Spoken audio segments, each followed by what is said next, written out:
আজিৰ প্ৰতিবেদন এগৰাকী যুৱতীৰ যুৱতীগৰাকীৰ নাম বৰ্ণালী চেত্ৰী ঘৰ গুৱাহাটী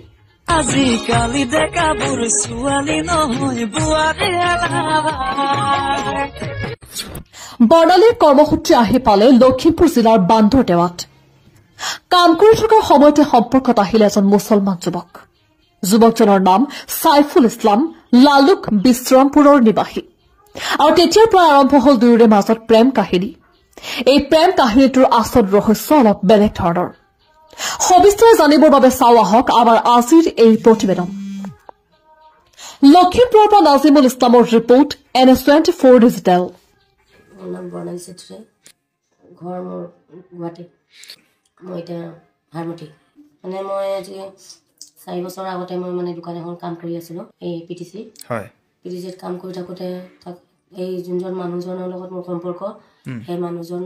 অহা যোৱা কৰে তাৰমানে আমাৰ মালিকৰ তলত ভাল তাৰমানে দোকানৰ মালিকৰ লগত কি নাম ক'লে মানুহজনৰ নাম সাইফুল ইছলাম তেওঁ ঘৰ লালুক বিশ্ৰামপুৰ আচ্ছা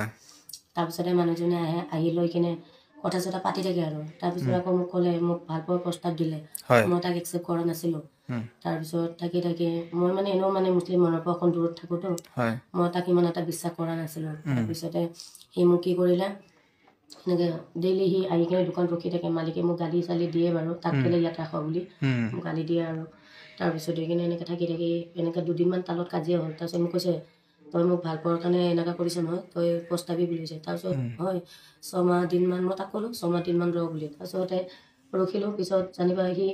মানুহজন মই ভালে দেখিলোঁ বাৰু মই ভাবিলোঁ যে মোৰো লাইফত কোনো নাই ন মা দেউতা কোনো নাই মই ভাবিলোঁ কিজানি সেইজন মানুহ প্ৰকৃততে ভাল হ'ব চাগে বুলি চবটো মানুহ একে নহয় তাৰপিছত সি এনেকৈ থাকি লাষ্টতে সি মোক কি কৰিলে এনেকুৱা আমাৰ সম্পৰ্কটো ভাল হ'ল হোৱাৰ পিছতে সি এনেকৈ থাকি যেতিয়া মই মানে তাৰ সন্তানৰ মাক হ'ব ল'লোঁ সি মোক তেতিয়া গালি গালাজ পাৰি টকা 10,000 টকা দি মোক বেলেগৰ লগত লালুক মেডিকেলত পঠিয়াই দিলে 2023 চনত আগষ্ট মাহৰ 2 তাৰিখে বাচ্চাটো ৱাছ কৰিলোঁ তাৰপিছত ৱাছ কৰা সি প্ৰায় এমাহ দিন থাকিলে মোৰ লগতে থাকিলে কণ্টিনিউ মোৰ লগতে থাকিলে আমাৰ বা লগৰ এজনী আছে সিহঁতৰ ঘৰতে থাকে মানে তেতিয়া মোৰ ৰুমটোৰ লগত মানে ল'ৰা মানুহ এলাও নিদিয়ে যে তাৰপিছত এনেকৈ থাকি সি এমাহ দিন তাত থাকি লৈ কিনে তাৰপিছত গ'ল সি জামাত গুচি গ'ল মোক নোকোৱা কৰি তাৰপিছত জামাত গৈও মাজে মাজে তাত বোলে ফোন চোন কৰিব নিদিয়ে তাৰপিছতে সি মোক ক'লে বোলে জামাত আহিছোঁ এতিয়া মই ইয়াৰ পৰা গৈ লওঁ ৰ'বা বুলি এতিয়া মই পূৰ্ণ কামত আহিছোঁ এনেকৈ ক'লে হ'ব বুলি ক'লোঁ মই তাৰপিছত আৰু মই মানে তাক পাহৰি যোৱা নিচিনা হৈছোঁ সি আহি লৈ কিনে তাৰপিছত এমাহমান দিনত সি ৰুমটো ল'লে তেতিয়া জামাটোৰ পৰা ফেব্ৰুৱাৰী মাহত আহিছিলে এইটো জামাটোৰ পৰা তাৰপিছতে ৰুমটো ল'লে ৰুমটো লৈ কিনে ৰুমত থাকি 15-20 দিনমান থাকি কৰি আকৌ তাৰ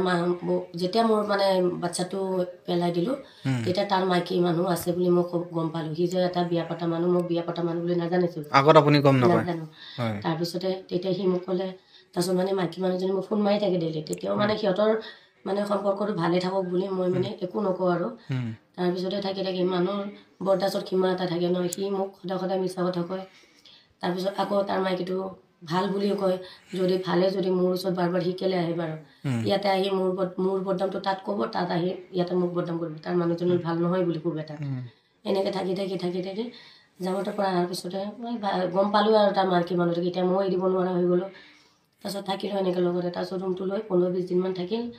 তাৰপিছত যোৱা ঈদৰ টাইমত ঈদৰ পিছত গুচি গ'ল নাই আৰু মোক